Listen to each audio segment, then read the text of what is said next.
Oh, look at us in sync. We're killing it. We're killing it already, George. Absolutely. Hey, everybody. I'm George, and this is the Best Little Horror House in Philly, the show where we talk about the best horror movie ever made, according to our guest at least. And today's guest is a really exciting one.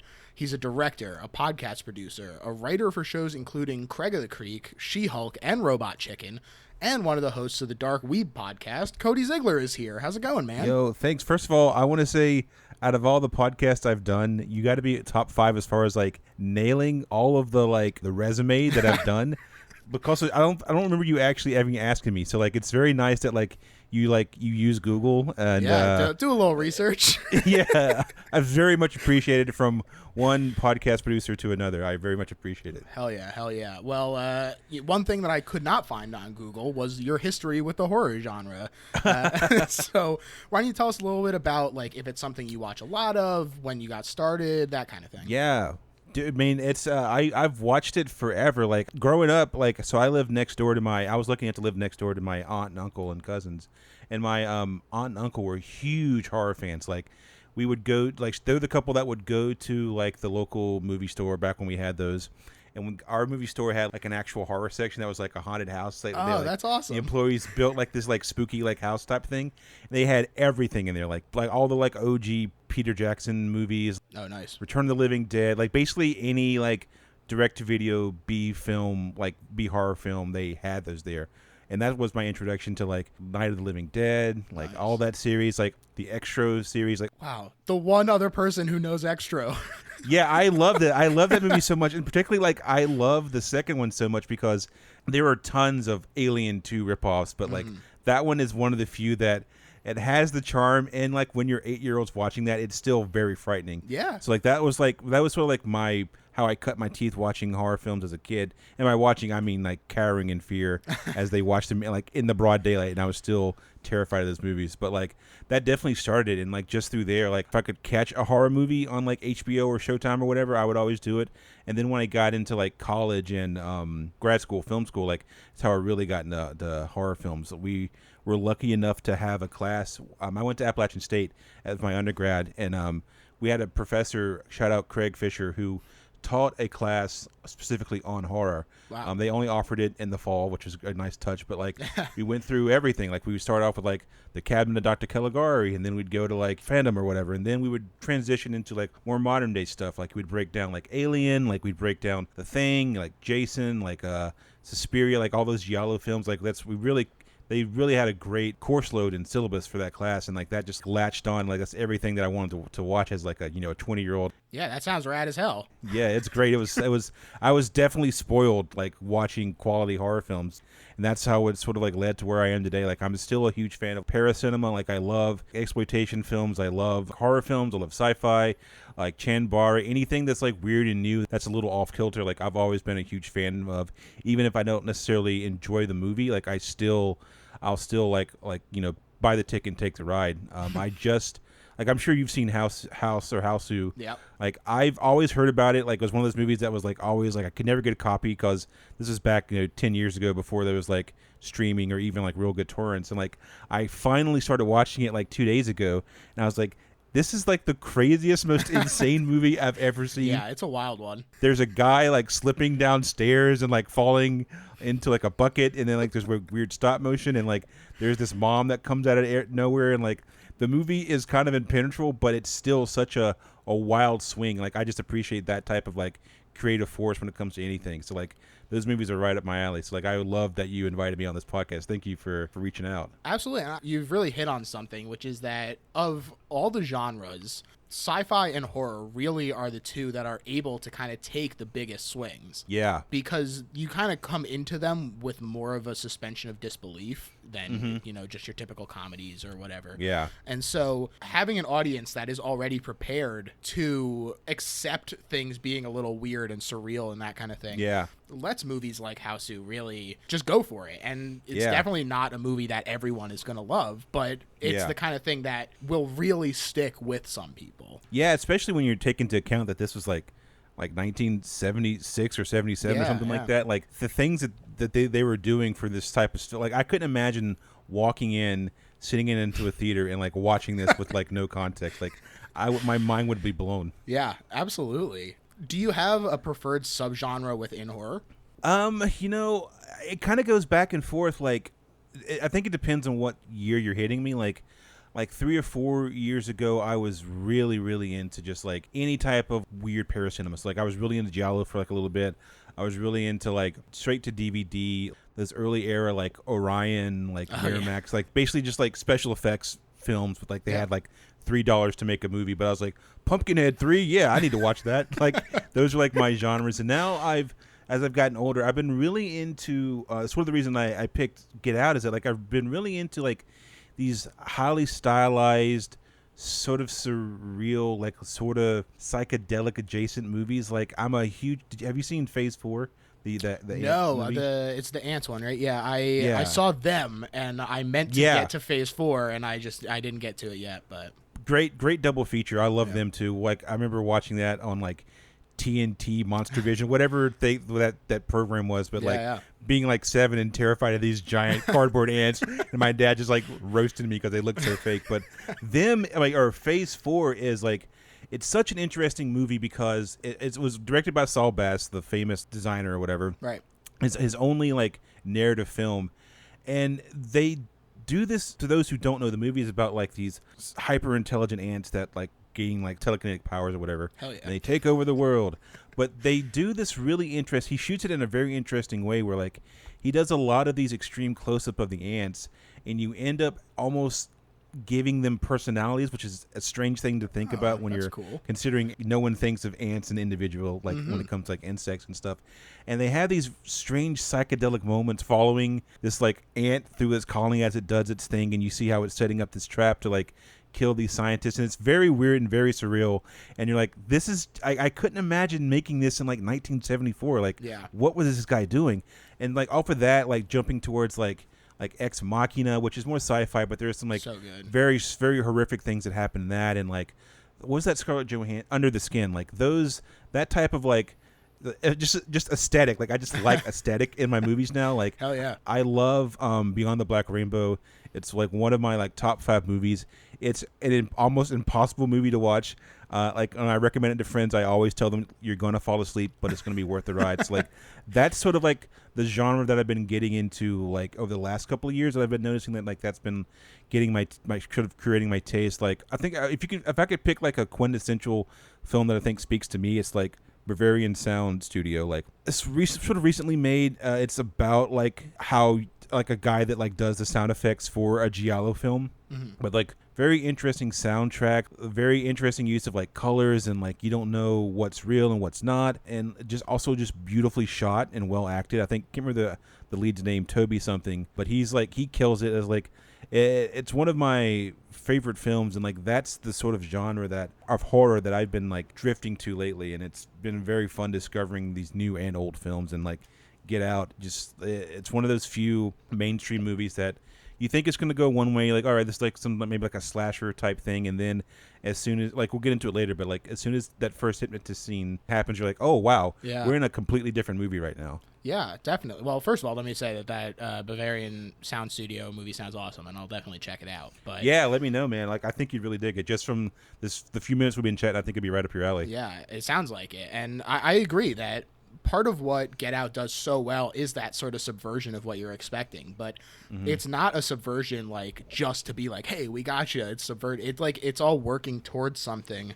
Yeah. That the subversion just makes it that much more effective. 100%. Yeah, so like you said, we're talking about 2017's smash hit, Get Out, written and directed by Jordan Peele. I'm so excited to finally get to this one because Jordan and his work have come up a lot as like a reference point for a watershed moment in horror, but it's always been just as like we're talking about something else. So finally, we get to really dig into it.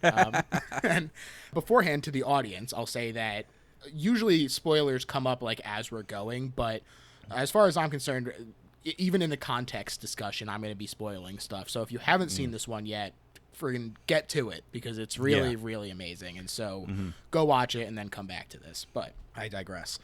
So Jordan Peele, he wrote this movie during the Obama administration and what he refers to as the post-racial lie.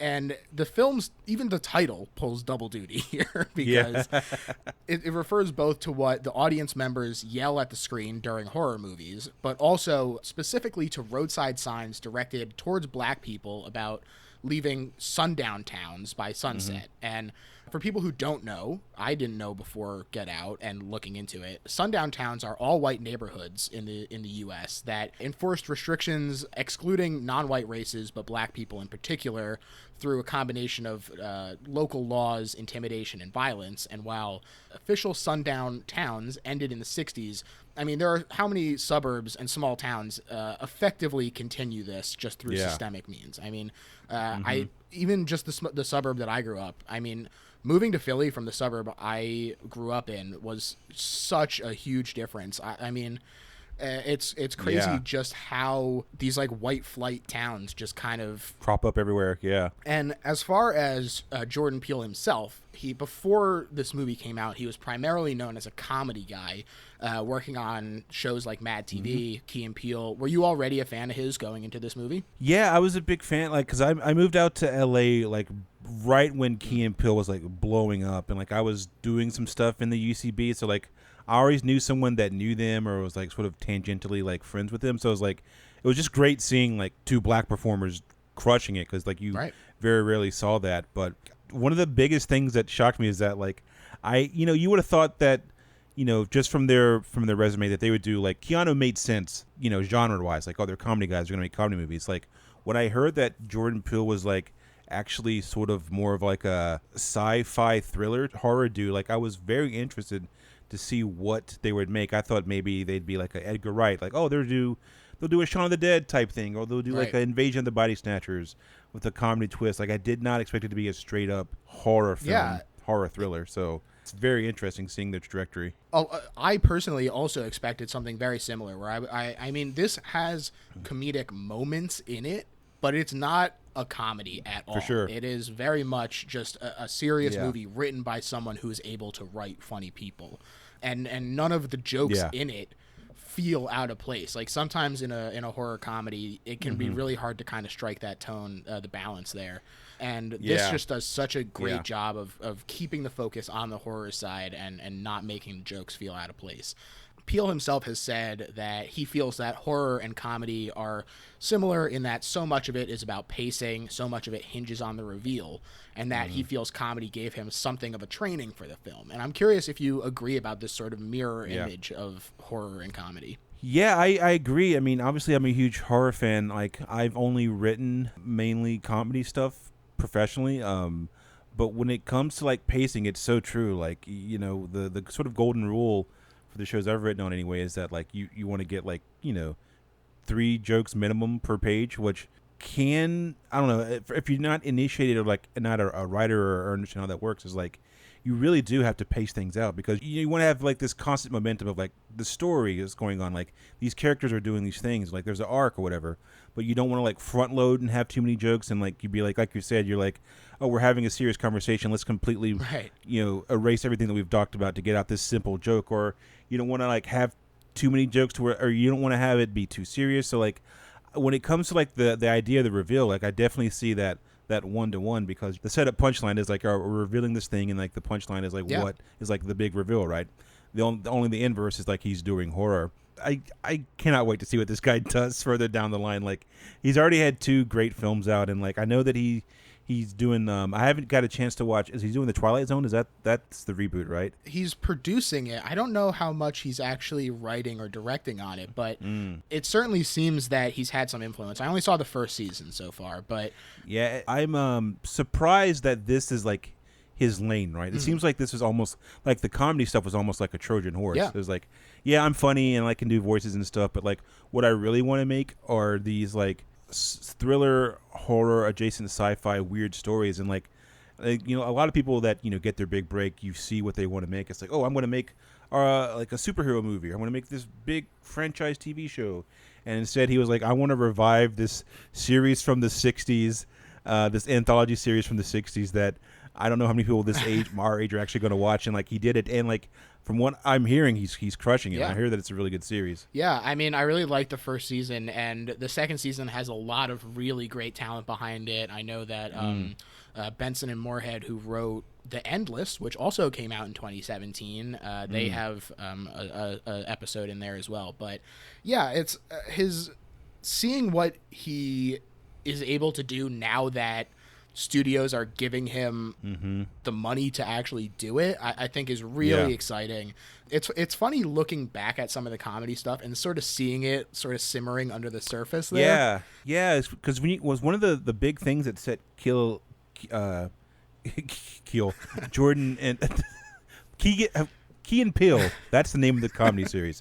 The thing that really set that apart was that, you know, their sketches would look like legitimate scenes from like genre films. Yeah. So like, if you were just like someone just flipping through the channel, you're like, oh, what is this sci-fi alien movie that I'm watching right now, or what is this political thriller? Like only their very early sketches looked like, you know, traditional comedy sketches. Yeah. Like they really found their niche and it really worked for them. Yeah, and even his fandoms definitely started to come out. One of my favorite Key and Peele sketches was the Gremlins 2 sketch, where he like comes into the writer's room and they're like, all right, we need to start coming up with different gremlins, and he's just saying yes to everything. It's like I totally agree with him that the joy of these movies is like seeing what you can get away with in them and make feel like they're a realistic part of the movie. And so yes, just looking back and sort of seeing sort of the breadcrumbs that led him to this place, I think is really interesting. And yeah, 100% agree. And speaking of Key and Peele, Keegan-Michael Key, who was his comedy partner, was actually the one who introduced him to producer Sean McKittrick, who is the producer of Get Out. Oh, wow. Yeah, Key was filming a movie down in New Orleans with him, and he was like, you got to meet Jordan. He's a horror fanatic. He's got all these ideas. And so when Sean met with him, he was so impressed by the pitch story of Get Out that he bought it right at the table. And oh, hell yeah. Yeah, and Peele had his first draft just 2 months later. So really moving he was waiting for it, yeah. The movie features an incredible cast as well, including Daniel Kaluuya, Catherine Keener, Bradley Whitford, Lakeith Stanfield, who, I mean, he doesn't have a huge part in this movie, but he is so good in it. There's that intro scene where it's just him walking down the street and Caleb Landry Jones pulls up in the car and he's like, he just literally turns around. He's like, "Hell no, you're gonna catch me napping." Yeah, like that is one of the realest things that I have ever seen in a movie. Where I'm like, I have definitely been in those moments where like I'll just hear something in the bushes and I'll immediately be like, "Nope, not today." I'm gonna go ahead and turn around, go right back to my house. Yeah, he's so great, and you mentioned Caleb Landry Jones. He's in it as well. Lil Rel Howery is great. Oh God, so good, so good. And Stephen Root, Betty Gabriel, and Allison Williams sort of round out the cast there. Yeah, Allison Williams. I want to talk about this role for a second because she's said in interviews that she was looking for a role that would weaponize the things that people take for granted about her, and that to this day, a lot of people sort of misinterpret the motivations of her character Rose. Yeah. I was reading this quote where she was talking about how a lot of white people find it really hard to accept that Rose is evil. Yeah. And they come up to her and they're like, she was hypnotized, right? And it's like, she says, no, she's just evil. How hard is that to accept? She's bad. We gave you so many ways to know she's bad. Like, the minute that she slips back into this sociopathy and they're like, maybe she's still there. And she's like, no. And she says it's 100% white people who say that to her, which is unsurprising. But it's really an interesting role that she's looking for her first feature film. I mean, I think it's great. There's a lot to this movie is so dense. It's like just a big old pulled pork sandwich. There's so much to see in it. But like one of the things that like, you know, it even got me off guard when I was watching that final end when she's like looking for the keys, like I can't find the keys. Where are the keys? I'm like, oh wow, she's been hypnotized too. And then like, wait a minute, the whole point of this character is that like we're going to forgive her because she is a white woman, and like the whole tears.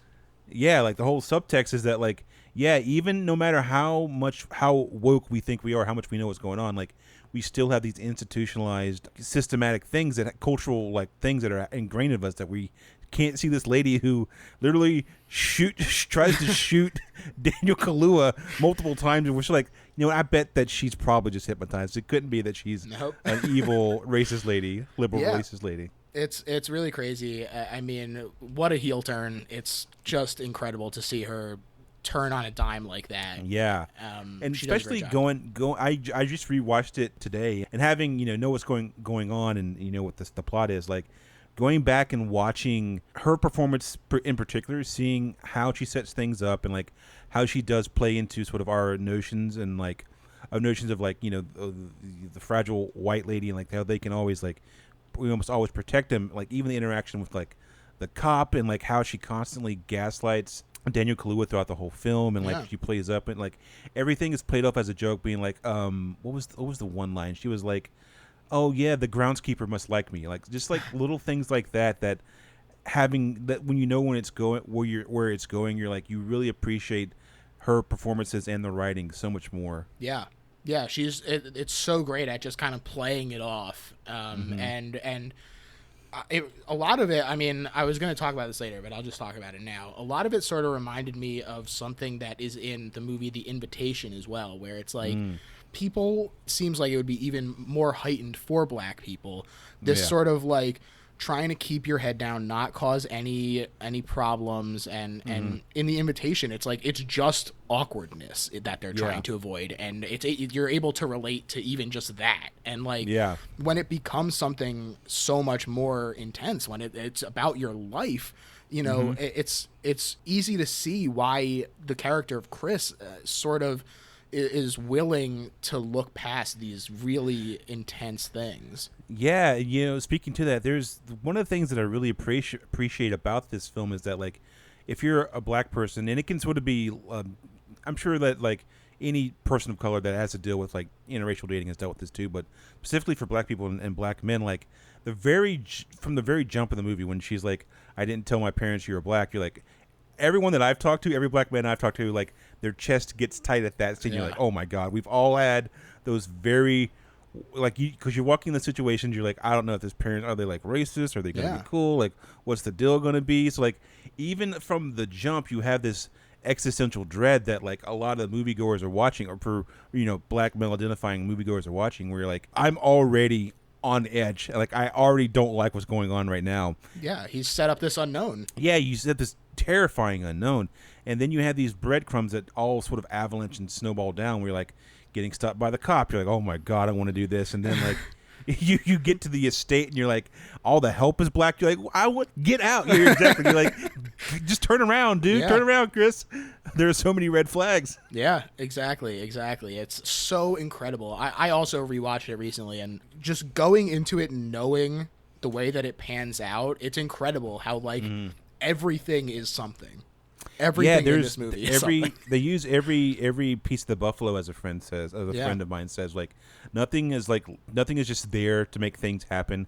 Everything pays off. Like, even a small detail that I just noticed rewatching is that the grandfather slash groundskeeper, the runner, like at the end when he shoots himself, like I just noticed that he was wearing like Nike like distance running shoes, and I was like, that's such a small detail that you never would have noticed unless you like are rewatching this film and like digesting it and like distilling it down to like its most surreal, or its most basic essence. Yeah, it's really incredible, and he did all of this on just a $4.5 million budget, which is shocking. It's crazy. Yeah. And leading up to the release, Jordan said that he was worried about the film's chance of success, saying that, what if white people don't want to come see the movie because they're afraid of being villainized with black people in the crowd? And what if black people don't want to see the movie because they don't want to sit next to a white person while a black person is being victimized on screen? Which, I mean, those are very reasonable fears, I think. That just reminds me of a conversation that I had with some friends when Us came out, where you're like from the jump, the movie is very terrifying. From the trailer anyway, you're like, oh my God, like I don't want to watch this very attractive, nice family get murdered.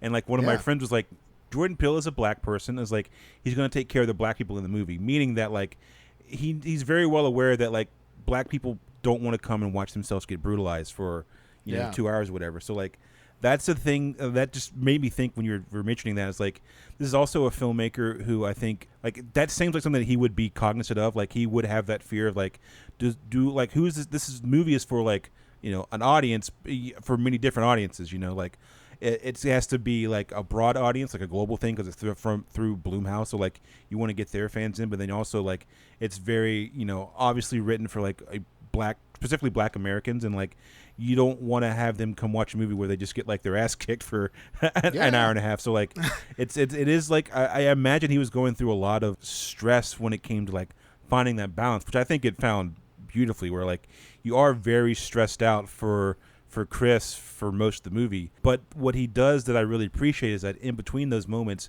he'll add in, like, personally my favorite character, Rod. Like, just when you're like, I don't know if I can watch this man get gaslit by another family again, we just bring in a 5-minute scene with Rod. He makes everything funny, and then like we go back to being like on the edge of our seat again. I think that it's a lot of it, I think, has to do with sort of just the lens of how he's coming at it. And I think part of why increasing the diversity behind the camera is so important, not just for people of color, but for women as well, because so much of current cinema is from white guys. Yeah. And so when you're watching a movie, you come to expect things to work out the way that these white people have filmed things for years and years and years. Yeah.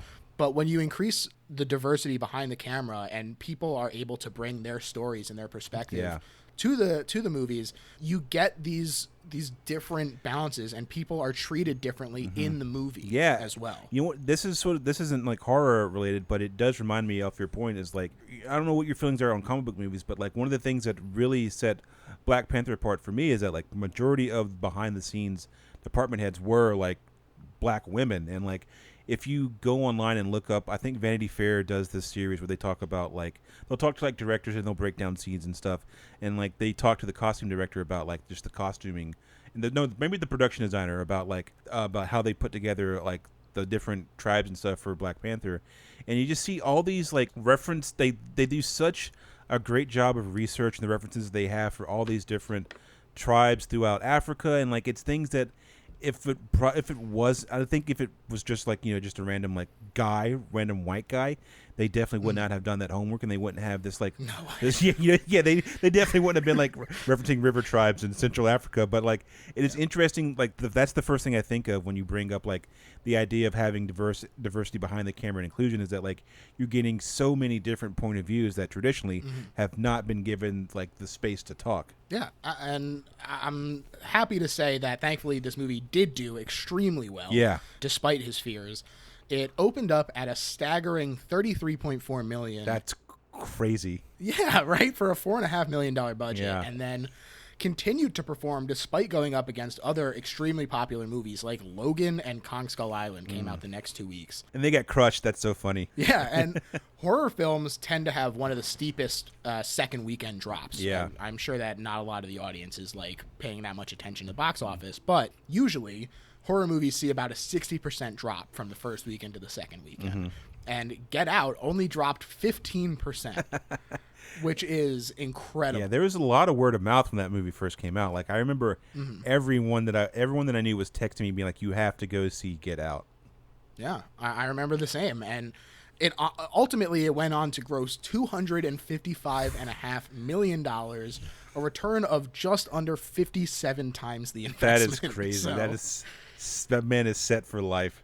He has he has a blank check to make whatever he wants to make, and I love that. Right.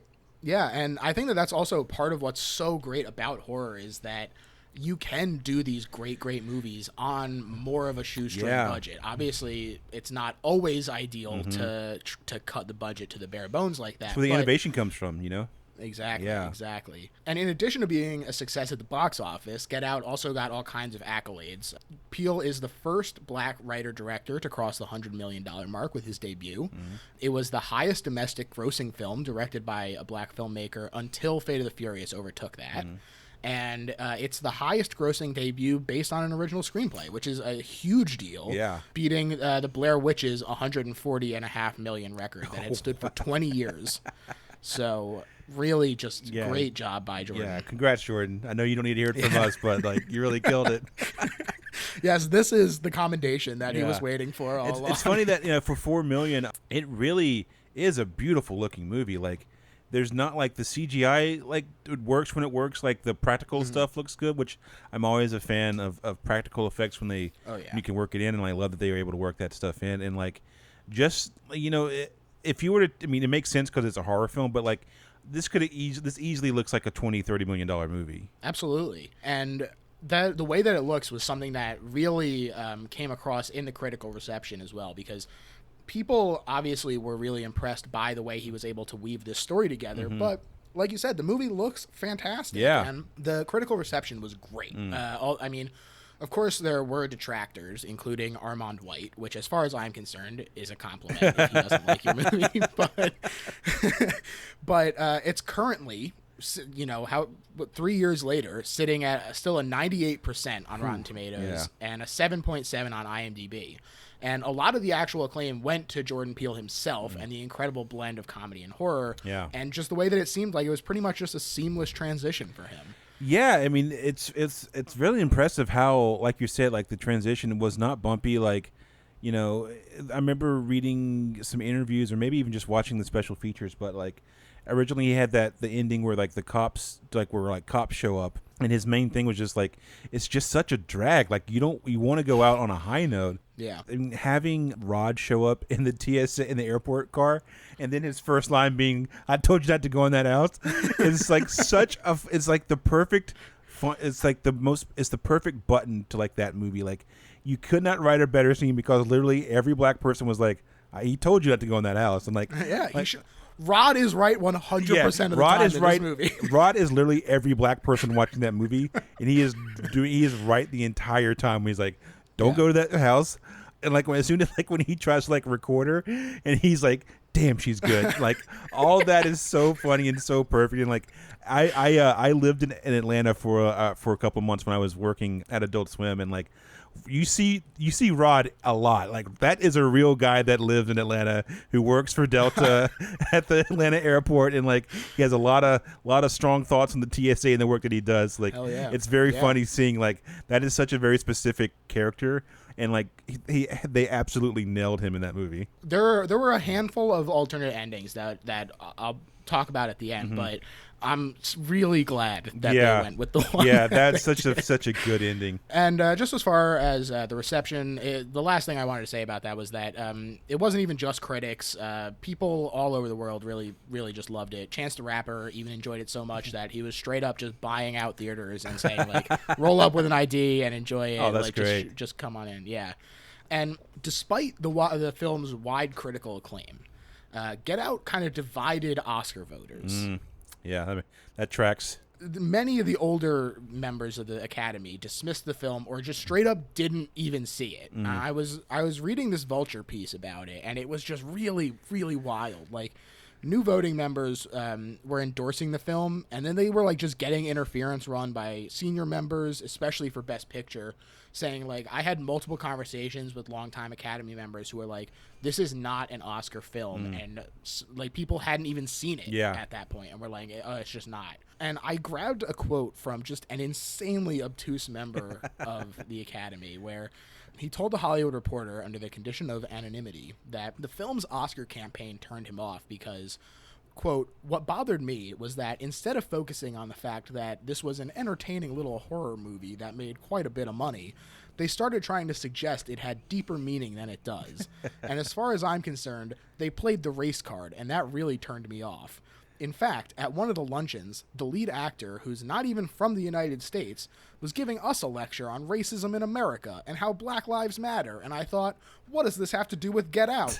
They're trying to make me think if I don't vote for this movie, I'm a racist. I was really offended. That sealed it for me." Which is just like, how do you even arrive at that? Yeah, I can't remember the specific statistic, but I feel like I read that the average age for a Academy voter is like 60. Like that's the medium age. So like these are old, predominantly rich white dudes that their idea of like, a classic film was like, The Good, the Bad, and Ugly, which is a great movie, but it's like 50 years old and it's not what young people are watching these days. Yeah, it's also like you kind of feel like it's easy to see them as like the Bradley Whitford character Yeah. and how they like put on this illusion of being woke and they're like, yeah, we love black people until it actually matters Yeah. and like and we have to support them. So it was just basically my point is that despite the shithead infestation in the Academy, the film did manage to earn 4 nominations: Best Picture, Best Director, Best Original Screenplay, and Best Actor for Daniel Kaluuya. Yeah. And this puts Peele in pretty storied company because he became just the 3rd person after Warren Beatty and James Brooks to earn Best Picture, Director, and Screenplay nominations for debut film, and the first black winner for Best Original Screenplay, and the 4th overall nominated, which is disgusting. Yeah. But, I mean, John Singleton, Spike Lee, and Suzanne DePass, none of them have won a Best Original Screenplay nomination, and thankfully Jordan did in fact get that. And also, Get Out joined just 5 horror films to be nominated for Best Picture. Yeah, I was going to say the Academy also doesn't really like genre films that much. Like, you very rarely will ever see a comedy get nominated, let alone win. But also for horror, like, you very rarely see it. Like, you'll see, like, sci-fi I feel like feels like a little bit more prestige because I feel like they think of it as like the thinking man's genre, but like horror never gets any accolades. So like the fact that he got that through is such a huge win, not only for like black filmmakers, but just for like people that love genre films.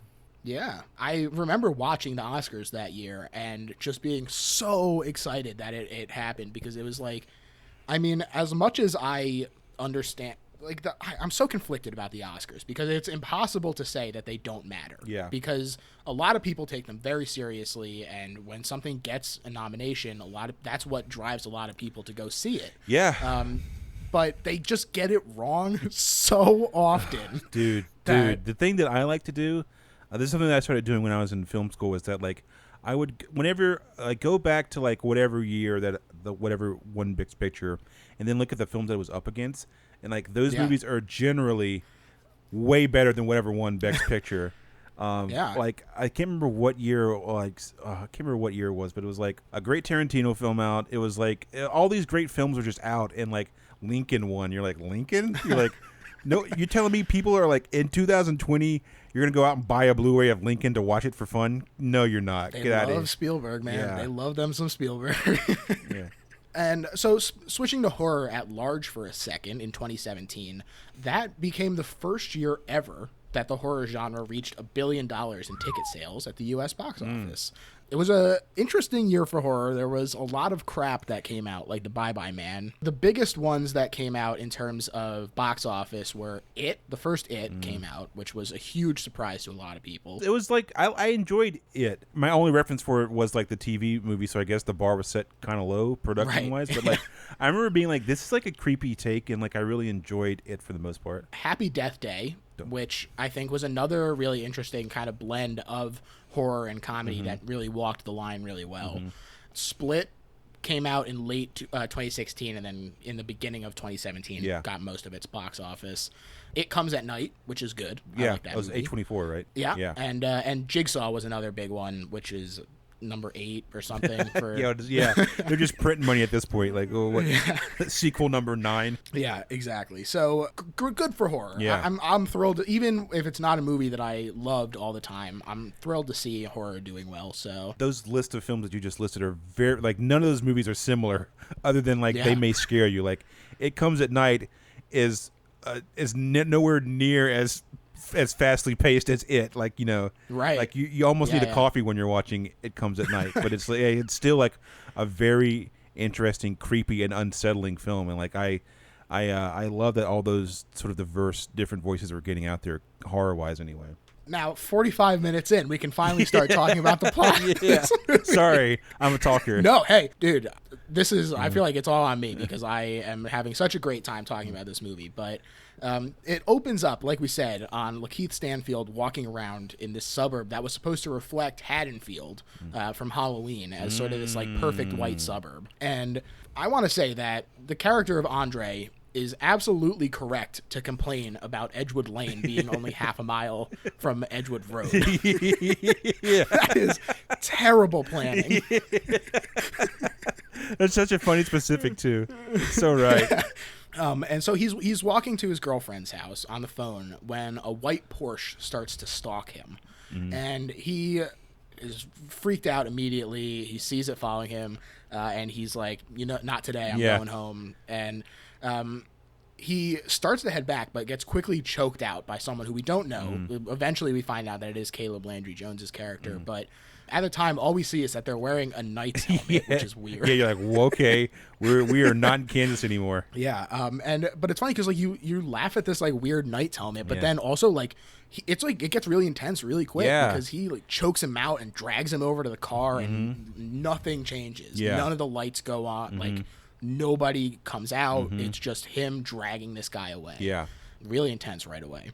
It cuts to an upscale apartment, which covered in black and white photography. Again, sort of looking at this this racial tension here from the person who lives there, Chris Washington, who's played by Daniel Kaluuya. He's a photographer, and his girlfriend Rose Armitage, who's played by Allison Williams, is heading over to his apartment. And like you said, he's sort of apprehensive about meeting her family at the time. They're going away for the weekend, and she says, like, oh, I didn't tell them that you were black. Yeah. And there's all this sort of prior conceptions that people are bringing into it in terms of, like, how does that change the weekend that I'm about to have and all that. How does it change this weekend? Like, how does it change perception of, like, our relationship? Like, you haven't told your parents. Also, all of this is underscored by Childish Gambino's Redbone, which is all about, like, the lyrics playing are like, stay woke, don't get caught sleeping. Yeah. Like, it tells you everything you need to know about what's going to happen in this movie.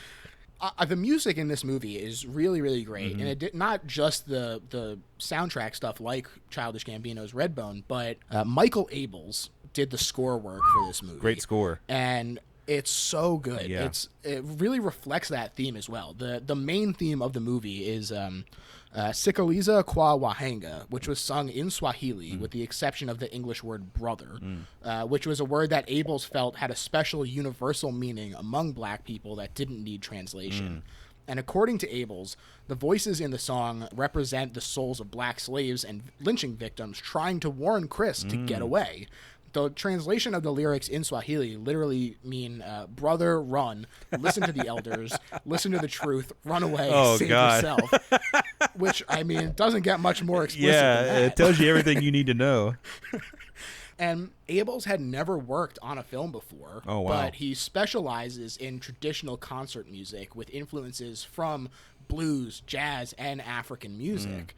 And so he brings all these things together, and Jordan Peele found one of his orchestral compositions called Urban Legends on YouTube, and was just like, this guy could terrorize some people in a movie, and that was literally like how he decided. He could make me very frightened for an hour and a half. Yeah. And also in this scene, I think is really interesting. Jordan Peele, he talks about how he directed Allison Williams to think of her role as two completely separate characters, which were Rose, Chris's fun and loyal girlfriend, and Roro, the cruel and heartless sociopath, he said. And he was really concerned about her ability to play both at the same time, but that he was like, this is really going to come into effect later on when she's on the phone with Rob, that scene that you were talking about earlier, in which she has kind of on the Roro face and mannerisms physically, with the voice, but she still has to sound like Rose. Truly one of the most frightening scenes in that movie. Oh my gosh, it's crazy. And Peele knew that it was essential in this opening scene that the audiences believe that Rose and Chris are in love, because without that belief, so much of what's coming just doesn't have the same impact, especially the quick heel turn that we mentioned earlier as well. So a really great scene. And on their way to the parents' house, Chris hops on the phone with his friend Rod, who is Lil Rel Howery, and he's watching Chris's dog, but Rod, like we said, straight up warns him. He's like, don't go to that house. Like, you shouldn't do this. Don't go. Don't trust them. She didn't tell you that the parents were black. It's going to be bad for you. I'm telling you, man, stay here. Should have listened. But they're driving down, and a deer truly comes out of nowhere. Yeah. This thing, like, flies in from the side. It does, like, a double backflip and smacks in the front of the car and then scurries off. Some Olympics-level shit. And they nail it. And it kind of, like, it's really, like, pitiful the way that it, like, dies in the woods there while Chris is watching. You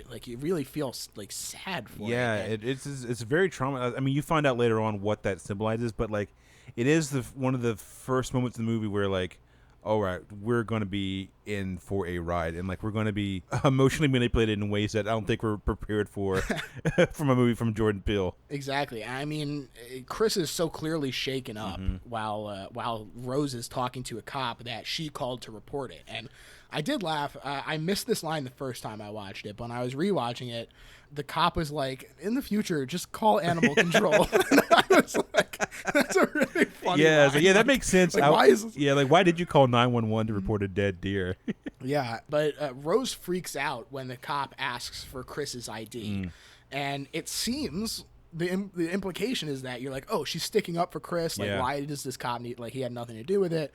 But you realize that she's just avoiding a paper trail, showing them together. Like, again, everything is something. Yeah, all of it works towards the greater picture, and this scene, I think, really kind of encapsulates that. Yeah, and there's a scene that was really enhanced by a second or third viewing. You see the real intention behind what some of these characters are doing in this movie. Yeah, exactly. And they finally arrive at the Armitage house, which is in upstate New York. And there's a really great slow zoom out here that I really liked a lot, where they pull back and you don't hear what they're saying, but eventually it just reveals the black groundskeeper, which we find out later is in fact the grandfather of the family, is just staring at them while they're being greeted.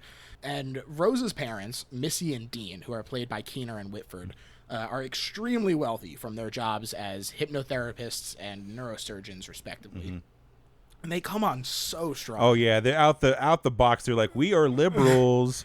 We're rich liberals, upstate liberals. Did you guys know? You're like, oh, like that's the stuff where like it could very easily become a comedy sketch because they are so big in their like in their characters, but like because it's being shot like a horror film, you're like, oh, these motherfuckers are up to something. Off the bat, we know they're up to no good. Yeah, and I mean, Dean in particular makes everyone so uncomfortable when he starts talking about how he hates deer and he wants them dead and they're a plague, and you're like, what's the subtext here? Like, yeah. And so Dean goes to give Chris the tour, and we get a ton of info on this tour here, where Dean says it's such a privilege to experience another person's culture, which is obviously foreshadowing once you know, but he also points out a picture of his dad, Roman, who lost to Jesse Owens in the qualifying round for the Olympics in the 30s. And again, there's just sort of this like extrapolation that you can do where it's like so many of these people who are like, oh, I'm not racist until like someone is better at me. Takes my job. That's brown. Yeah. Exactly. The expectation of being owed this place in the Olympics or just having a job is, I think, really, they do a great job of kind of making that point here. And then Dean leads him to the kitchen, and he says that his mom always loved the kitchen, so they keep a piece of her there. And this is right before the camera pans around and reveals Georgina, who has Marianne Armitage's brain. Just so much of the camera work is doing a great job of communicating stuff too, which is really important. And again, something that I think is relatively exclusive to horror in terms of how much the camera work does story. Yeah, that's a very interesting point. Like I feel like only in a horror and thrillers to an extent if it was any other genre, it would seem on the nose or like maybe blatant, but with like here in horror films, it's used as like accents to be like, this is a thing that you weren't expecting. Like your world's been turned upside down a little bit, and this is something that you need to focus on who's probably going to bring harm to this world that the hero's sort of trying to navigate. Yeah, and they finally head outside where Dean drops the information of how distant the next house is, which is, you got to have that. Can't hear you scream. Can't hear you scream, buddy. And again, it's just crazy how jam-packed it is with background and clues and character information. Yeah, this is a very dense introductory scene. Like, there's a lot of things happening. Yeah, so later that evening, we're joined by Rose's brother, Jeremy, who is played by Caleb Landry Jones. He's definitely not evil. No, definitely not. like he's the most obviously evil person in that whole movie. Oh, and man. like, this is the only time that I wish that like Rod could have just seen this guy to be like, yo, that dude's evil. Just letting you know that guy is bad. Yeah, I mean, especially because later that when they're having dinner and like he's getting drunk and it's just not even, he's like barely even pretending anymore. He's like, he's getting aggressive and he's like talking about Chris's genetic makeup and like, you're just like, you'd be a beast. God, this guy is the worst. Yeah, you're like, yeah, come on, dude, keep kayfabe. Yeah, and he talks about how his jiu-jitsu is better than the judo Chris took in first grade because you got to think ahead of your opponents, and he sucks. Yeah. And Chris is unable to sleep that night because he's kind of being haunted by this deer, and I mean it's also just a terrible situation that he's found himself in, full of uncomfortable moments. But he walks outside that night, and he sees the groundskeeper Walter running at him at full speed. Yeah. Which later on we find out that Walter is Roman, Dean's dad, and the guy that we just saw on the wall. And during the commentary, Peele he confirms that Walter/Roman is out there running because he's trying to improve his time that he lost to Jesse with. And this shot of him running right at Chris and the audience is sort of a nod towards Peele's admiration for the power of depth in film, he said. He cited North by Northwest as an inspiration, saying that... Oh, damn. That makes so much sense. Right? Yeah. That makes so much sense, yeah. It kind of creates this, like, visceral and physical reaction because you're like, is it going to come out somehow? Like, yeah, it's like, that old Nickelodeon with, like, the train coming towards the screen. Yeah, the audience exactly. is like, is the train going to hit me? Yeah, the very first horror movie from 1895, Train Pulling into Station from the Lumiere brothers. Yeah, that classic, yeah. Everyone's got to see that one. Yeah. Next to Boy Holds Hose, the classic film. And Chris, I mean, with great reason, is freaked out by this. And he turns around, and the first thing he sees when he turns around is Georgina staring at herself in the mirror and sort of like fussing with her hair. And that weirds him out, too. And he's like, I don't know what the fuck is going on here, especially because...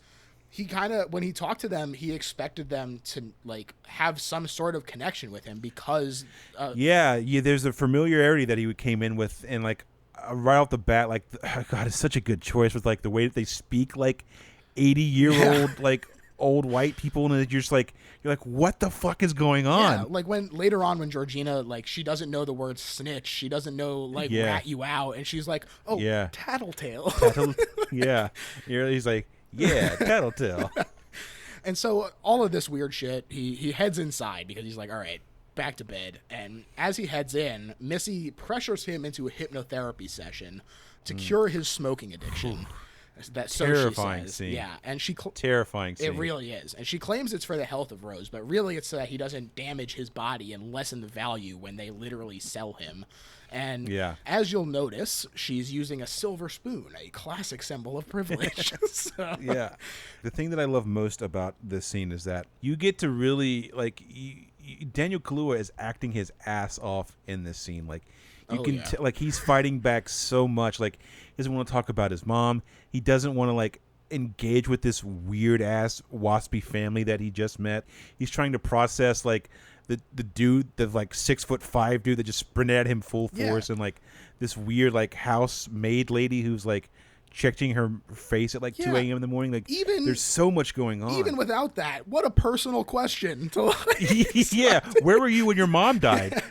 He's like, I don't know if I want to talk about that. And then she starts like whacking her spoon against the tea. It's so eerie, and the tea, it keeps cutting to like close-ups of the tea that she's using as an aural focus point, and these close-ups of her face and his face and him picking at the seat at like just uncomfortable.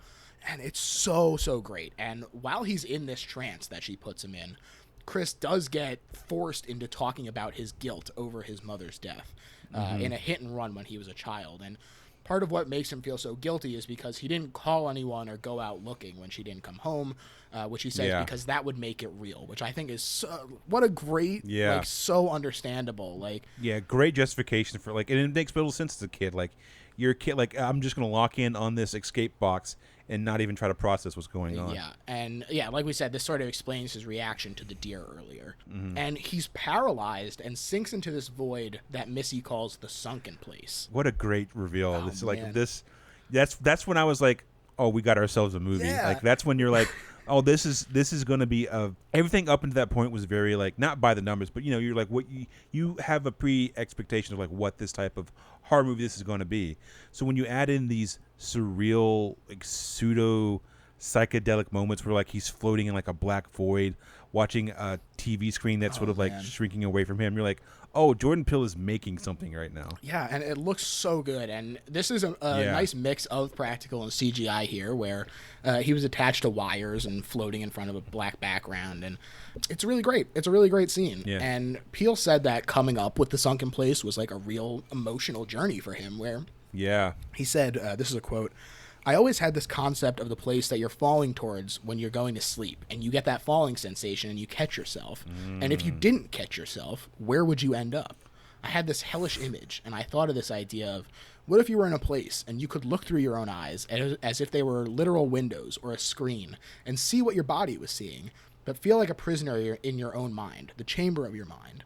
And the moment I thought of that, it immediately occurred to me that this theme of abduction and connection to the prison industrial complex that the movie was sort of presenting a metaphor for, it was a very emotional journey. I remember having so much fun writing it, but at the moment when I figured out this weird, esoteric, but also emotionally brutal form of suffering to put the character through, I literally cried writing that scene." Damn. Ooh, boy. Yeah. It's just so great, and It's so many layers to this thing. really, it really does have so much going on, and I think that passion and the ability to sort of put that emotion into the work that he's talking about is part of what makes it so impressive. The fact that it really comes through, this passion that he has. Yeah, you can definitely tell that it's coming from a very real lived-in experience, because I feel like I also maybe read some interviews where he talked about like the family is very loosely based on like Chelsea Peretti's family. Like when he like first met them, you're like this is coming from a very lived-in world that he's experienced, and the idea of like being like that falling asleep analogy is so perfect, because you mean obviously you're asleep at the wheel, someone else is driving, like that's the whole metaphor for that whole stuff. But like the world, like that sequence is so terrifying because he is very literally like losing grasp of his own like functions and stuff, and like he's literally him just like reaching out and grabbing. trying to like swim through that is like, it's so horrifying. It really is. And he wakes with a gasp the next morning, and he assumes that the encounter was a dream. And while he's out taking photos, he notices Georgina being weird and staring at her face again, this time like kind of holding up her bangs and looking under it. And he finds out that it wasn't a dream because he goes to talk to Walter, who, on top of just being generally weird and being like, she's a real keeper. She's the bee's knees. And he also apologizes for the night before. Chris talks to Rose about it, and she offers to tell her dad. But this is sort of where that like not wanting to stir the pot kind of comes in, where it's like he says it's not a big deal. It's weird as fuck. Like, this guy is acting weird as fuck. He's like, all right, I got a day and a half left. I can get out of here. Exactly. I think it's so realistic. Just the time, like, you're so desperate to not cause even awkwardness. Yeah, you're like, I don't want to deal with this stress. Like, I don't want to deal with the fallout. I'll just fucking choke it down and make my way through it. Yeah, and dozens of wealthy white people start to arrive for the Armitage's annual get-together. And it's just like the worst kind of fetishization where like they're all admiring Chris's physique and being like, is sex with black people better? And I know of Tiger Woods. And like, how is your hip? It's crazy. And like, they keep expecting Chris to be impressed, and obviously he's not. And there's a deleted scene it's kind of more of the same, so I get why it's gone, but I still really liked it, where Chris is playing badminton. Like, Caleb Landry Jones invites him over to play badminton, and as he's playing, literally the entire party like slowly walks over and is just like ogling at him. Oh wow. It's a really great scene, and once he notices, he's like, oh, I have to go to the bathroom, and that's when he walks upstairs and everyone gets quiet. But like, that particular sequence when like he walks in, when he's like freaked out and he walks upstairs and everyone stops talking and looks at him, it gives me chills every single time that I see it. It's crazy. And Peele said that the backstory for this group, just for people who don't know, it's a kind of a fun one. He says that they belong to an ancient secret society descended from the Knights Templar, who for centuries had been trying to seek eternal life promised by the Holy Grail, and finally achieved it with the coagula procedure. which also finally does explain the significance of the knight's helmet that Jeremy had in the opening sequence. Wow. I just put that together. Yeah, There you go, okay. yeah. That makes sense. And Daniel said that he can relate to the party scene as well. And he said, yeah, I bet so. He said the party scene was just like, oh, I've been in this party. I'm going to that party. That kind of racism that isn't seen as racism, that isn't seen as like kind of mainstream racism. It's just life. And to explore that is an uncomfortable conversation, but Jordan just spoke his truth. He cinematically articulated an experience that millions of people go through, and they're made to feel crazy for going through it. But he said, no, actually, you're not crazy, which I think is really a great summation of this scene. You know, one of the, I think a good subtext, I would love to go back through and watch this under the subtext of just like gaslighting in general. Because like, obviously, you know, Chris's character is gaslit, but like all of it is like sort of permeated by this weird, like you mentioned, like weird, like unspoken, you know, low tier racism that's not like, they don't have Klan hoods on and they're not, you know, tying nooses and stuff, but it's like this weird fetishization and like you would feel like if you said anything, you would be the crazy person at the party. Right. Just like they'd be like, oh, why are you ruining the party? It's like, like what do you? Why is your wife gripping my bicep right now? Really, it's crazy. And also, speaking to that not having like Klan hoods on or anything, there is sort of a little bit of playing with that where like a lot of one of the most violent chapters of the KKK was like the White Knights of the KKK. And so this relation to the Knights Templar and this obsession with sort of this like European bloodline and everything, there is there's something going on there as well. So a lot going on throughout this whole movie. And from across the way, while he's taking photos, Chris spots another black man, Logan King, who is behaving strangely and is married to a much older white woman. And this is Lakeith Stanfield, not acting at all like himself from the beginning. Which, when you see him and you realize that it's him, you're like, oh, the guy from the beginning. Oh, shit. It's so perfect because he has like that goofy straw hat on. And he's talking like some yacht club dork. It's such a, I mean, it's very scary. But once again, like that could very easily be like a sketch character. Yeah, absolutely. And he gets pulled away to do a little spin for a group of white people admiring his new body. Like, it's once you are like watching this for the second, third, whatever time, and you like, that's so obvious. Like, they're literally like, oh, do a spin for us. Let's just like, good job. Yeah. Like, you did it, Daniel. Logan, or whatever his name was. Yeah. It's just wild. And Chris wanders over and he meets Jim Hudson, who's a blind art dealer who takes a particular interest in Chris's photography skills. This is Stephen Root, who just rules. He's great, not just in this movie, but he's been just a fantastic one of the best to ever do it. For sure. And Chris finds out that his phone got unplugged by Georgina, quote unquote, by accident. But there's a little juice left, and he calls Rod again about the strange behavior. And again, correctly, Rod says that the mom is hypnotizing all the black people. Making them sex slaves. And Chris sarcastically laughs it off, but should have listened to Rod. Yeah.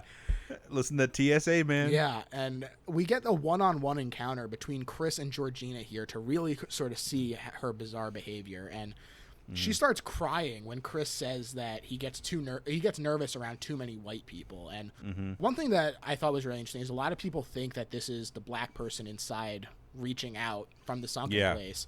But Peele said that because there was no flash, that's the thing that brings people out. This is just Marianne being offended that Chris said that. Like, oh, wow, really? Yeah. Oh, wow. Because I thought the same thing, too, but I didn't think about the flash thing. Recontextualizing that is very, very funny because it's a perfect example of, like, white fragility and the idea that he could just say that. And oh my God, that's so funny. And she's like, no, that's not my experience. It's like, oh, that's so good. Yeah, it's really, really so great. Funny. And so Chris, he heads back out because he's going to try and photograph Logan inconspicuously. And by holding his phone in his he's like, here we go. Yeah.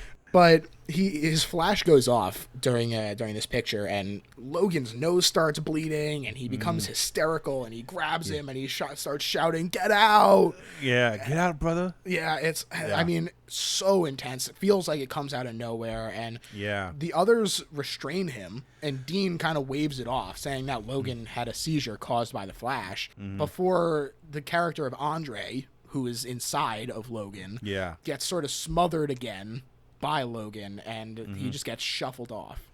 And I mean, this is the moment when Chris is like, okay, time to go. Get the bags. Yeah. Honey, start the car. Yeah. And so he pulls Rose away from the party and he starts trying to convince her that they should leave. And this was the only scene that Daniel struggled with because, well, first of all, they were under pressure to film quickly because the sun was going down. But he couldn't understand the character's motivations in not just immediately leaving without her and running for his life after everything that he had experienced. And Andre was like, literally, get out. And Peele said that he told Daniel that Rose had become like family to Chris, who was still haunted by guilt over his mother's death. And so he needed to prove to himself and to her that he wasn't someone who would abandon his family anymore. Yeah, exactly. Yeah. And so once he said that, Kaluuya was able to just nail the scene, and I think that he really does a great job of sort of being like, we need to go, but I want you to come with me. Like, I don't want this to just be me running off. Yeah. And it's sort of counterbalanced by this really intense, powerful scene of Dean holding a silent auction with a photo of Chris, with which Hudson wins, and it's so, I mean, even someone who as blind as Hudson could be like, that is a slave auction that I'm watching. Yeah. And like the great reveal, like you don't see who, like when he does like people can't see what I'm doing, but when he flashes 10 with his hands 2 times and like he motions off screen and you don't see who it is, you're like, oh boy, big spender. Oh boy, it's good. It's gonna be bad. Yeah, someone who was so because I mean the one before that it was like 4 million. I assume it's millions that he's gesturing in, but. He like gestures 4 times and then it jumps up to 20 and you're like, holy shit, like someone is not playing around. And then when it's finally revealed that it's Hudson, this guy who was sort of inquiring about his photography skills, man, it's just such a gut punch. Yeah, because he's like one of the few, quote unquote good ones at the. He seems like he's a good he calls one at them the party. Ignorant. And Chris does manage to send this photo of Logan to Rod, and he recognizes him as Andre, but again dressed completely out of his typical style. And Rod again says, "Get out!" But at that point, the battery in Chris's phone dies, and boy, when that happens, you're like, "Fuck, man!" you gotta. We need to get out of it. Yeah, I love that whole conversation between him and Rod is very short, but it's also so funny being like connecting the dots. Like, that's Dre. Like, who's Dre? Like, Dre was somebody ex-girlfriend or ex-boyfriend or whatever. Like, all of that is such like a circle of confusion that is so funny. And it's almost like a who's on first. But you have this like ticking clock of like, there's a bunch of like crazy rich, I guess, Knight Templar descendant racists downstairs that want to take my brain out. We can figure this out later. Like, okay, dude. he was from Brooklyn too. I get it. Let's get to the point, man. And so his phone dies, but he's packing to leave because he did convince Rose, and he finds Rose's fucked up little trophy haul with photos of Rose in prior relationships with black people, including Walter and Georgina, which not only are you like, whoa, that's fucking weird, but also directly contradicts her claim that Chris is her first black boyfriend. Yeah. So she's been doing numbers. Yeah, a lot. It's so shocking when he starts flipping through and you see these people. So it's also like you're saying, like, that's the first point that's like, hey, this lady is like obviously bad, but we still watch that and we're like, maybe she's still hypnotized. Maybe it wasn't her fault that she was been grooming people for who knows how long. Yeah, and so Chris tries to leave the house and he's like, all right, like, let's do this on the go as she's like looking for her keys, which I thought was really funny. And he tries to leave, but the family blocks him and sort of menaces him. And this is when we see that Rose is in fact part of the team. And Chris attacks Jeremy, but Missy uses this trigger that she implanted during the hypnosis to send him back to the sunken place.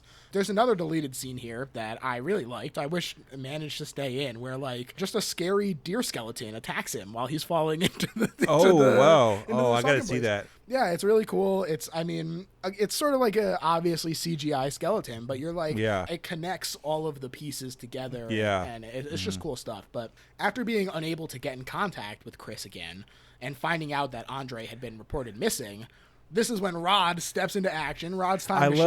I love this whole detour that like you never see this part in any horror movie. And like this is one of the few scenes in the movie that is like, we're just going to do a comedy for like 3 scenes. It's going to be a very short, quick comedy where like if your best friend disappears and like it's like Monday or Tuesday, whatever, and he went to this weird waspy neighborhood, and like he's been calling you all weekend, saying all types of weird shit's going down. Yeah. You're like connecting the dots. There's like one point where like you see his notepad and it has magic crossed out. I don't know if you saw that, but it laughed so hard because you're yeah, of course Rod would think they're using magic to hypnotize him. Yeah, he like mumbles to himself. He like crosses that out, and he's like, "No, magic's not real." And it's so funny, and like also it's like a nice palate cleanser because like we've been going through this very tense thriller up until this point, and like it almost resets you where you're like, oh yeah, this is fun. Yeah. Things can be fun, and then you go right back to like him and like strapped up in that chair. It's such a wild swing, but also it pays off so well. Yeah, I mean, at some point you can't keep escalating, and so you have to kind of bring people back down so that you can start from that ground level again and start building it back up to get that tension.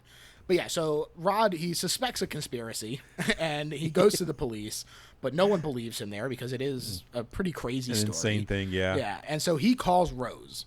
And she answers, and yeah, this is the scene we were talking about, where it's one of the scariest scenes in the whole damn movie. Yeah. And it's so great. She's all like basic instincted up with like her white turtleneck. High ponytail, yeah. And she just looks cold as ice.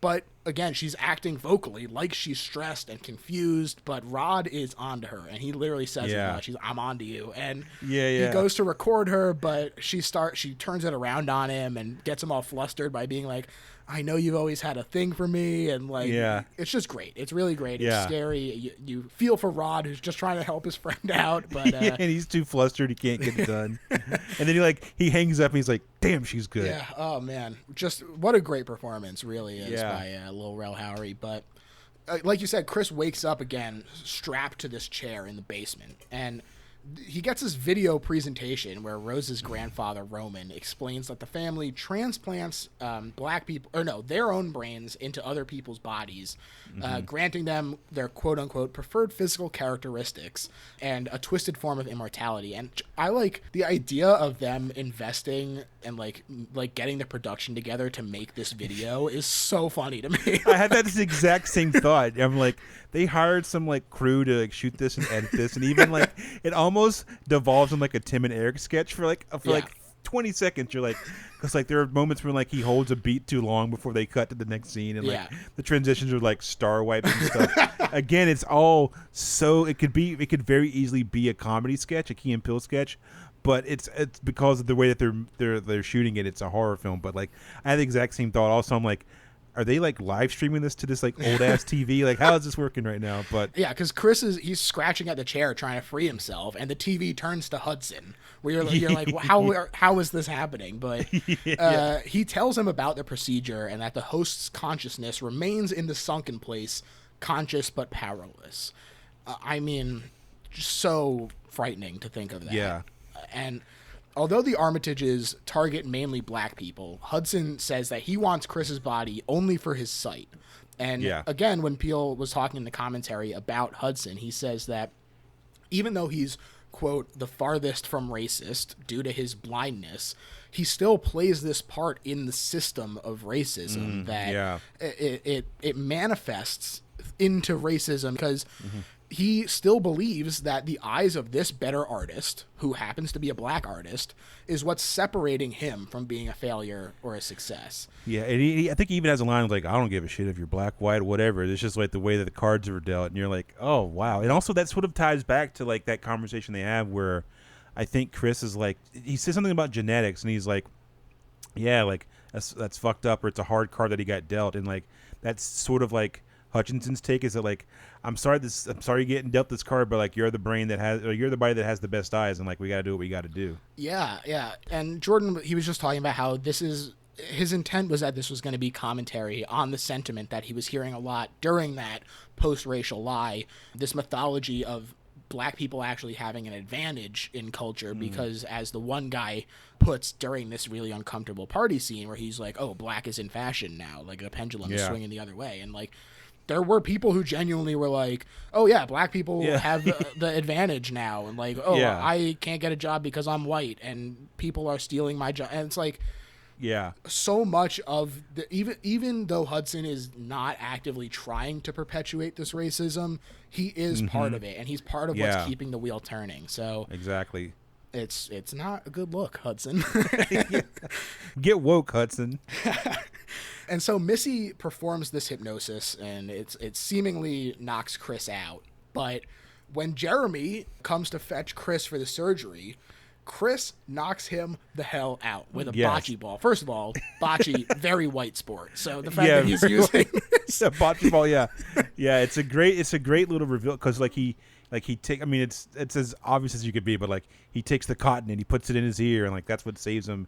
And then he, like you said, like he knocks out this racist kid with fucking bocce ball, the most waspy sport you can think of. It's so great, and it totally works, because on top of you being like, oh yeah, he was like trying to get out, we've already seen that his like nervous tick was like scratching at the chair and like getting into there, and it just all works so well together. Yeah, it's all paid. It's everything that happens in this movie is set up in a way that, one, it feels organic and natural, and they all have a very satisfying payoff. Oh yeah, but he knocks him out, and as he walks out, Dean, the neurosurgeon, is like, oh, what's taking him so long? And he like sort of like pokes his head out, and he looks down the hallway, and then great reveal where it cuts back, and just Chris is coming out of nowhere with a huge deer head.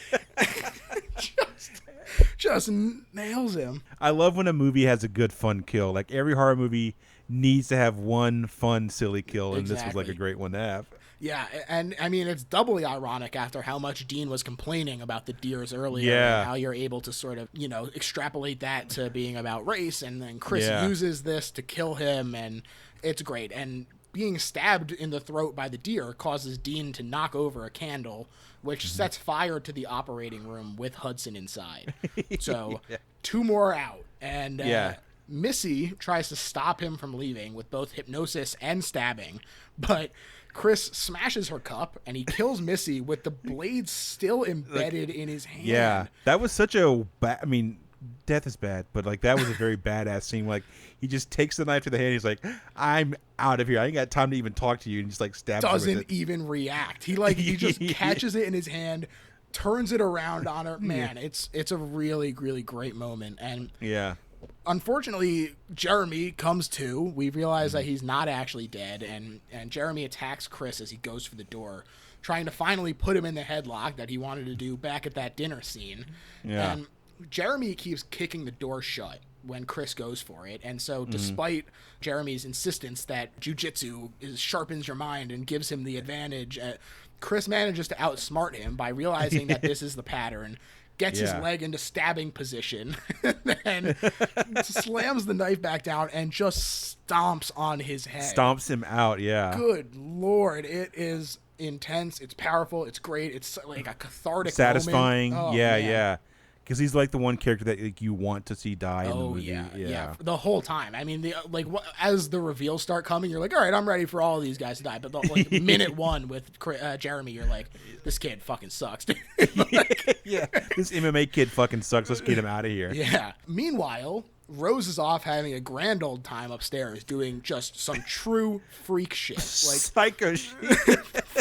Drinking milk with a straw, which is okay, that's weird. But doing this is such a I don't know, maybe you have an answer for this, but I don't know where he got the decision to eat individual pieces of cereal and then drink the milk by doing it, but that is the weirdest, creepiest shit I've ever seen in a movie. It really is. She's eating dry Fruit Loops, which I think is indicative, because there's some commentary here about keeping the whites separate from this very vibrant and colorful cereal, and I mean, it's just freaky as hell. People who eat dry cereal are fucked up.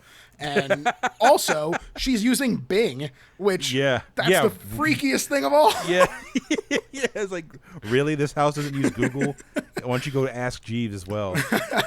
And she's looking at potential future victims. She pulls up NCAA prospects. Yeah. And this was conceived just shortly before shooting, because they were we gotta add some more creepy shit for her. And the music that they use was I've Had the Time of My Life, because she also has her headphones in. Yeah. And like that sort of like emotional detachment of like she's literally like looking through For the next victim, yeah. Just it's crazy. And Yeah. Jordan also said that the milk on its own was supposed to be creepy because he says that there's something kind of horrific about milk. Think about it. Think about what we're doing. Milk is gross.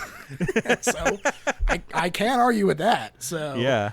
Pretty sound argument. yeah. And Chris, he gets into the car. He gets into Jeremy's car and he starts driving away. But he hits Georgina, whose thud gets Rose's attention. And she emerges from the house with a rifle. Yeah. And he is sitting in the car and he's like, just go. Just Don't go. do it. Yeah. But he's remembering his mother's death. And I imagine he's probably feeling bad for the woman who is possessed. As Trapped well. inside. Yeah. And so Chris goes out and he gets Georgina into the car. But the crash didn't stop her from being possessed by Rose's grandmother, Marianne. And so she attacks him. And during the struggle, the car crashes, which does kill her. But this is the moment where you also see the big scar across her head that she was covering up all the time and what she was looking at in a mirror. And you're like, it all comes together. It's all paying off. Yeah. It's also like that one, like it's a very small moment, but like him just going back to grab her tells you that he's gone completely full circle and like he's overcome his guilt from his mother. Yeah. Yeah. He's confronting his demon in that moment. And Rose she comes out, she's firing at Chris, and Walter, who we now know to be possessed by Roman, tackles him.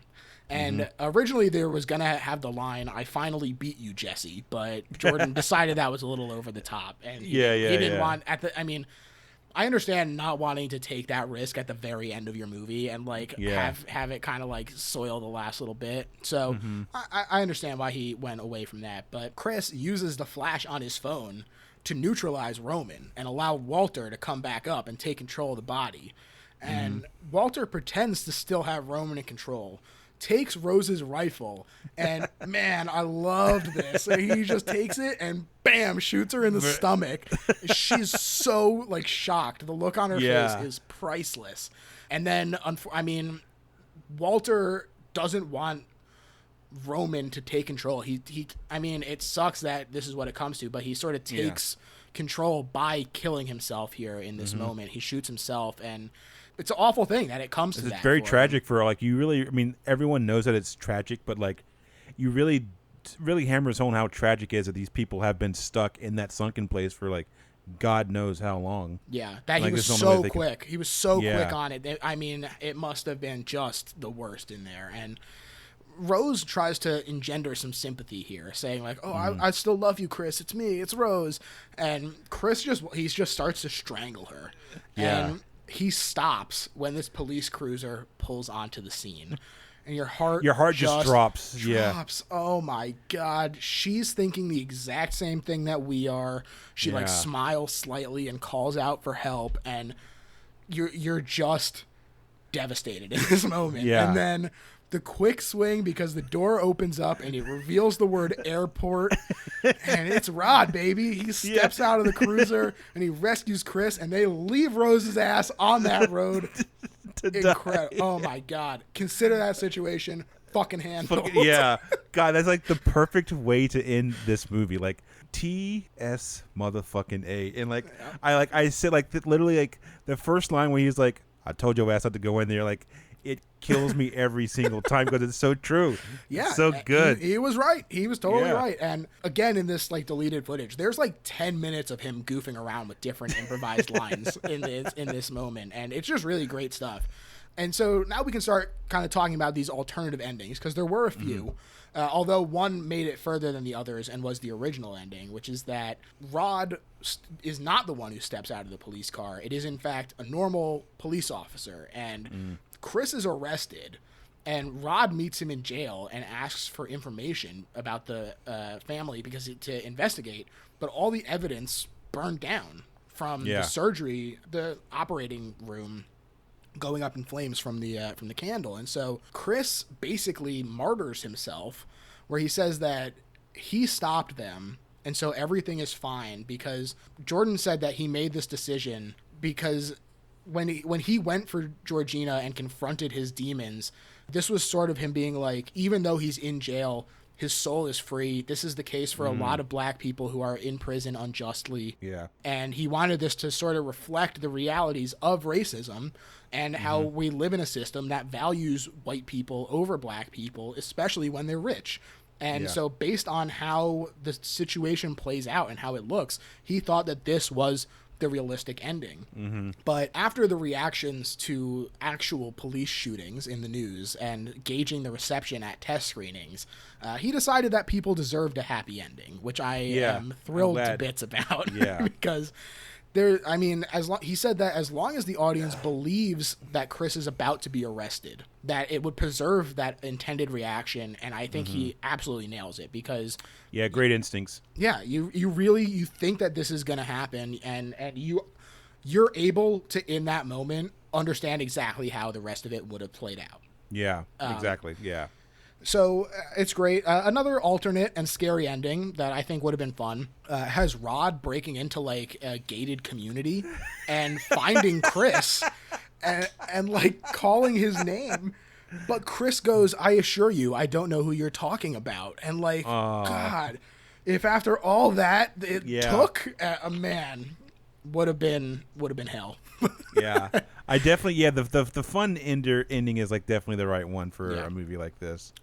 And so as far as the future of Get Out, Jordan Peele was asked if Universal wanted him to do a sequel, and he said of course they did. It's the first thing they said, let's do a sequel. But honestly, I'm open to it. I love the project, but I won't do a sequel just for a cash grab. If it's right, if it feels good, if it feels like I can beat the original, I'll do it. And I think that is the right way to handle it for every filmmaker who has a vision. I mean, holding on to that, I think, is the most important thing, and being true to yourself and what it meant to you in that moment. So 100%. Yeah, because like you don't want to, like, worst case scenario, this becomes like a direct to streaming franchise with Get Out 3 and Get Out 4. You're like, you don't want that, because that happens to a lot of series, and like some of them are fun. Like I think the Child Play series works very well as like direct to video and direct to streaming. But for movies like these that like it's the exception. It's the exception, definitely not the rule. Definitely. So that's I think it's all great. And now we've reached the point where both of us are going to summarize why this is the best horror movie ever made. And so I'll let you kick it off for us. Cool. For my money, it works. This movie works in two different ways. One, it's a great broad horror film, very well shot, meticulously written, great performances, great sound design, all of that stuff works. The thing that really makes it my favorite horror film, or one of my favorites, is that it also has a duality to it, much like the theme of the movie, is that like people, particularly black people, are going to watch this movie and come away with a completely different experience than people that aren't black, particularly black Americans. And like a lot of horror is built around the reveal, about like going into the unexpected and going to the unknown.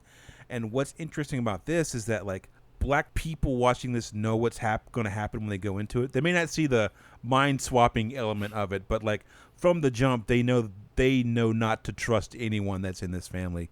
And it's interesting watching how Jordan Peele was able to move on that and make things be particularly horrific to black, or scary to black people, that may not be as scary to other people. Like just the interaction with the cop at the very beginning is scary to like a lot of black folks. Like being thrust into a party with a bunch of like rich, waspy people that you don't know is already scary. Like we've already touched on it, the idea of like being gaslit essentially and not being able to like have your voice heard, much like being in the sunken place, is very scary. So to me, like this film, it came out at a perfect time. Like it encapsulates all the great things that I enjoy in film. And also like I love that it wasn't afraid to take very big swings, not just like comedy wise, but also genre wise. This movie, I think towards the third act, takes a very different switch. Like it becomes a movie that's a little bit more stylized, and in a way that I think a lot of sort of like larger American horror movies aren't used to doing. I think they follow a very similar format, or a very set of guidelines that we're used to seeing in horror movies. And like once we get into that basement and everything is symmetrical and like it's golden and it's like well lit, and there's like a weird 1940s TV, like all of that is so heightened and surreal that you don't get a lot of that. And I from my perspective, and like large tentpole horror movies, especially from Blumhouse. No, I totally agree. And to me, this is the best horror movie ever made, because on top of all the usual stuff about how the cast is incredible because they are, and how it looks incredible because it does, I think that this movie is intensely empathetic. This movie really asks you to put yourself in the shoes of Chris. And I think not only does it ask you to do that, it asks people who are the perpetrators of the violence to do that. It says, it holds a mirror up to white liberals, and it says, look at this, understand what this is trying to say. And the fact that it's able to do that and on at least some level get through to people in terms of like it was a success. And I mean, just the fact that it is able to do that well, and then the rewatchability of it, the fact that it's an incredible horror movie going through the first time when you're being surprised by everything, but then going back to it and understanding how it's leading you to this path and seeing how much is jam-packed into every line of dialogue. It's incredible, and that's why, to me, this is the best horror movie ever made. Cody, I want to thank you so much for coming on, dude. This was thanks for having me. incredible. Anytime. If you want to talk Xeno too, let me know. I'd love to come back. Oh, hell yeah. Well, so why don't you tell the people where they can find you if they want to check out more of your stuff? Yeah, check me out across all social media platforms at Yay for Zig. I host this really fun podcast called The Dark Weeb with another funny guy named Birdie Reed. We talk about anime and video games and comic books and manga. And we have with the angle of being like just black nerds, and that's really fun. That's it for me. Other than that, check out Robot Chicken. Like I wrote for that, and it was really fun being on the show, man. Like I really dig this. Thanks, man. Look, hey, I had an absolute blast having you on. As far as my plugs, people can just go to Little Horror PHL. It has a lot of the links to stuff, merch, stuff like that. But I'm on Twitter at Little Horror PHL. So if you want to reach out on there and let us know what you think about Get Out, I'm really interested to hear what people thought about this one, if it struck as big a chord with you guys as it did with us. So let us know. And that is pretty much it. So bye.